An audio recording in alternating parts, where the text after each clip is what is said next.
Comment? Pour votre honnêteté, on vous laisse la parole. Merci. Oui. Déjà, je vous demande déjà de ne pas me couper. Ok, je vous coupe la parole.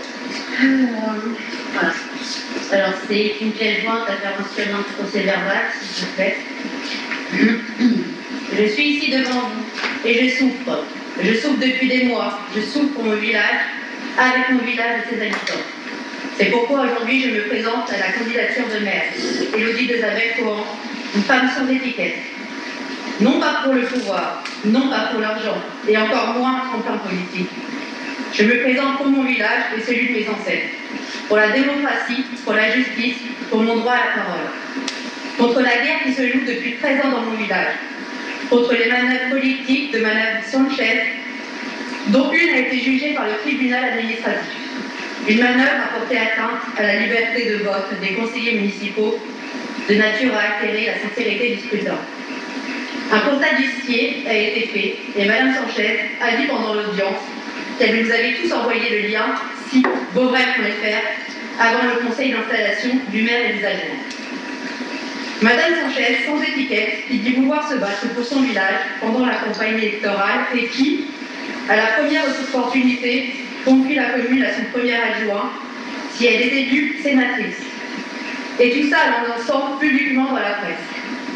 Je rappelle que tout notre groupe souhaitait une femme à la mairie. Madame, sachez déjà que vous avez perdu en crédibilité dans le village après juste 3 mois de mandat. Les Saint-Pierrois méritent plus d'estime. Ils ne veulent pas être un tremplin politique. Nous ne sommes ni des bouffeurs de poche, ni des idiots. Vous nous aviez déjà eu, en nous demandant de faire du porte-à-porte pendant la campagne, en annonçant que vous étiez sans étiquette. Une promesse que vous nous avez faite. Et à la première occasion, vous vous définissez aux yeux de tous comme maire EELV. C'est une trahison et une déception.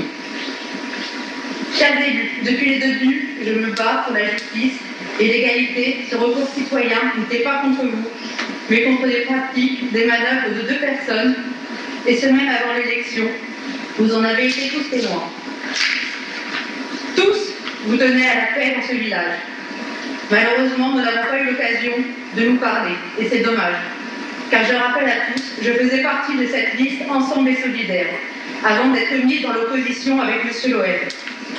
Alors que je me suis toujours exprimée et j'ai toujours voté seule, sans influence, pour le bien du village. J'ai perdu une amitié sincère, et je ne suis pas la seule.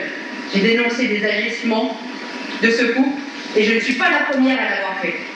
Entre promesses de certains pour trouver un arrangement, pour au final se taire à la dernière minute. Pour les uns ne supportant plus leur présence, ou pour les autres, exaspérés par les initiatives du couple. Nous avions même imaginé démissionner du conseil pour refaire des élections. La majorité était en souffrance. Et tous, vous êtes devenus muets. On devait se protéger si ça dérapait. Aujourd'hui, en votant pour moi, vous rétablissez l'ordre du village. Il faut apprendre de ses erreurs. Et nous avons toujours le choix de changer la donne. Vous avez encore une fois la chance, la possibilité de ne pas cautionner les agissements de ce couple politique. Le recours à mon est un exemple et une preuve, car nous avons des droits et nous devons être exemplaires en tant qu'élus. En campant sur vos positions, vous êtes affiliés aux manœuvres politiques, aux mensonges, aux humiliations, à la diffamation, aux pressions exercées, aux actes indignes, tels qu'un voile de déshonneur commis aux citoyens, et à leur colère. Vous serez responsable si vous validez ces actes. Je suis victime aussi, et vous en êtes encore le témoin. Quand on est élu et que l'on pose des questions citoyennes à Madame le maire, on se retrouve systématiquement avec une réponse de son conjoint. L'une d'elles commence par souffrir, alors que je souffre au quotidien. Vous laissez passer ça, c'est inadmissible. Alors que j'ai toujours eu de la bienveillance pour vous. Je condamne ce comportement de la part d'un élu. D'autres personnes se joignent à moi, je ne suis pas un cas isolé. Ne croyez pas que vous êtes tenus, réveillez-vous. On devait réveiller la belle endormie, ne trahissons pas cette campagne, alors que nous sommes tous élus aujourd'hui. Aujourd'hui, vous avez la liberté de voter. Nos anciens se sont battus pour cela. Vous êtes libres, alors prenez ce droit qui vous est ouvert pour la dernière fois. Écoutez votre cœur et surtout nos habitants. Nous fêtons aujourd'hui et bienvenue. Merci de m'avoir.